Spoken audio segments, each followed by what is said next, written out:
ஒரு ஒரு ரொம்ப கௌரவமான ஒரு மனுஷன். ஆனால் அந்த ஹோட்டல் ஓனர் சொல்கிறான், இல்லை நீ வந்து உன் ட்ரெஸ்ஸை அவுத்து கல்லாப்பெட்டி மேலே வைன்றார்.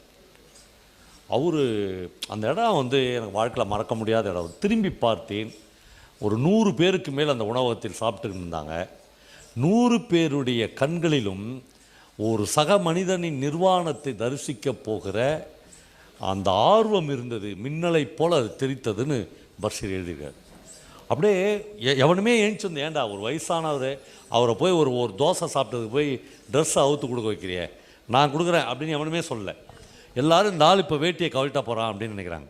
அவர் ஜிப்பாவை கழட்டி வைக்கிறாரு, அவன் வேட்டியை கழட்டுன்றாரு. வேட்டியை கழட்டும் போது ஒரு ஆள் வரான், ஒரு அழுக்கு லுங்கி கட்டிக்கின்னு, ஒரு ரொம்ப ஆளே ஒரு மாதிரிக்கிறான். அதான் நான் சொன்னல ட்ரெஸ் கோட் பற்றி. அப்படி ஒரு ஆள் வந்து, ஐயோ இரு நீ ஜிப்பா எடுத்து போடு. எவ்வளோயா? ஒரு மசால் தோசை தானே, 1.25 ரூபாய் தானே, நான் தரேன் அப்படின்னு கொடுக்குறான். அவன் ரொம்ப